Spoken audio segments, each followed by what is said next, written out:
We just learned from police there are 2 shooting victims connected to this scene. Unfortunately, we have learned both of them have died. Right now, though, we are just steps away from the heart of this investigation. Right behind me in this parking lot here near Dixie Highway and Fillmore. This is a parking lot where neighbors say they heard multiple gunshots. When Rosenberg first announced he was stepping down, he cited his wife's health as the reason. But these documents detail a different relationship that may have been a factor. NBC6 reporter Victor Jorges has been following this story since yesterday. I know you were able to speak with the family. I mean, what a nightmare here, but what does that little boy's family have to say? No permit? Hey, no problem. Governor Ron DeSantis vowing to make Florida a so-called constitutional carry state, meaning people would be allowed to carry firearms without a permit. Your neighbors are upset. They say that this is a problem. I don't have anything to say to my neighbors. I'm free. I want to get out live now to NBC6 reporter Julia Bagg. You just arrived on scene. I just saw your tweet, actually, Julia, saying a trooper was rushed to the hospital. And this was provided to us by the family. It's on my cell phone, so we're going to have to zoom in here.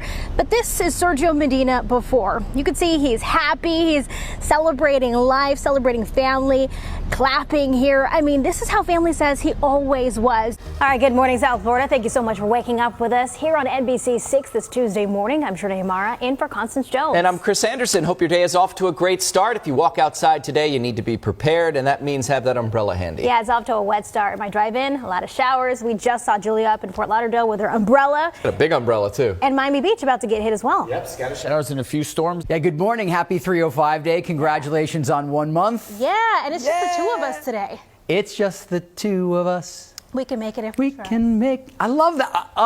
Okay. They did it. Right there, look. Cell phone video captured the moments right after gunshots rang through the night on this popular stretch of Fort Lauderdale Beach. Marky, call the police. I was just like, is this real? Is this really going on right down the way? What happened to this person? Why was, he being shot? Mark Pollock is in town on vacation and saw the shooting play out from his hotel window.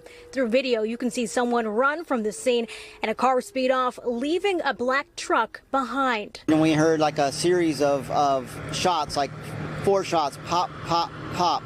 That's when he called police, who say they found a man dead next to that black truck. Overnight, police spent hours taking pictures of that truck and dusting for clues.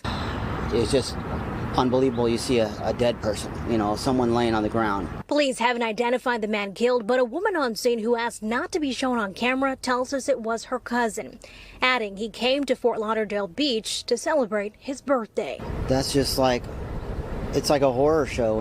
How could you have a birthday? What kind of thing happened?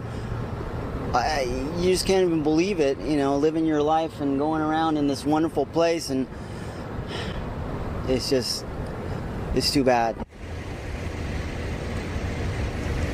Yeah, still a whole lot of questions here. Now, we don't know exactly how those people pictured in that witness video are involved, but right now Fort Lauderdale police are asking anyone who knows anything about this shooting to come forward.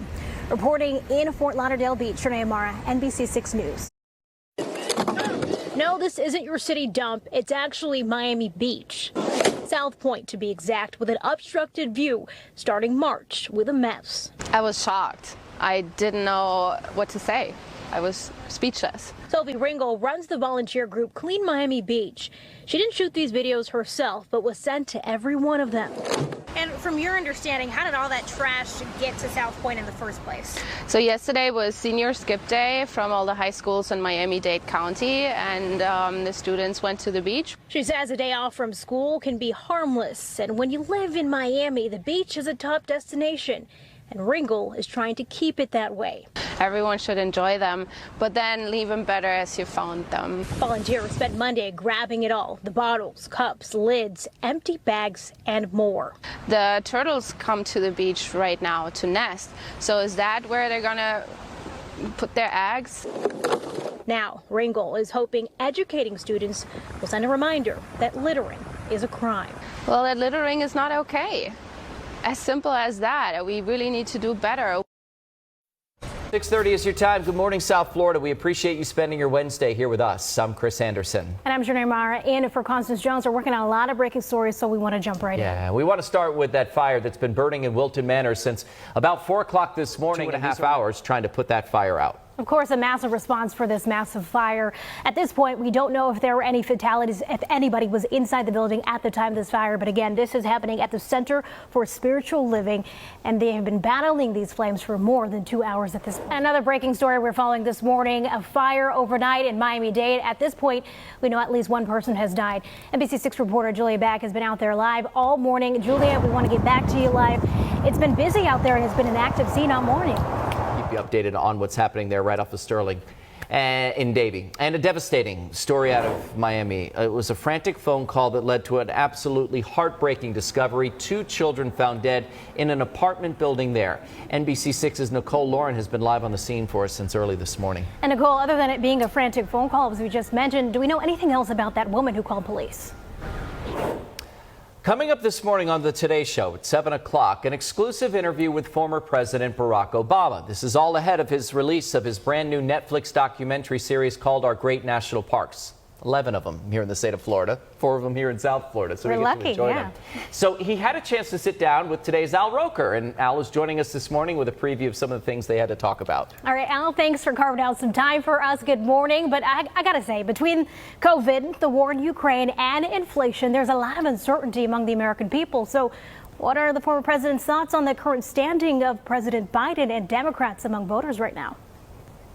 They're going to make their summer vacation plans and try to head out to a few. And that's important for kids, just everybody being able to learn and explore. It is. Al, how did this come about? Was this the president's idea? Was it kind of a collaboration with Netflix? What made them want to put this together? All right, definitely making us want to get out there and explore. Of course, Earth Day is coming up. It's a great time to get out there and explore. Al, thank you so much for joining us this morning. You can catch that exclusive interview with President Obama, part of the Today Climate Series. It's coming up in just a little bit later on Today. They match. Yeah. They're wearing the same outfit. You think that was planned? That's I pretty wonder. cool. I wonder. NBC6 First Alert Weather, certified most accurate 9 years in a row.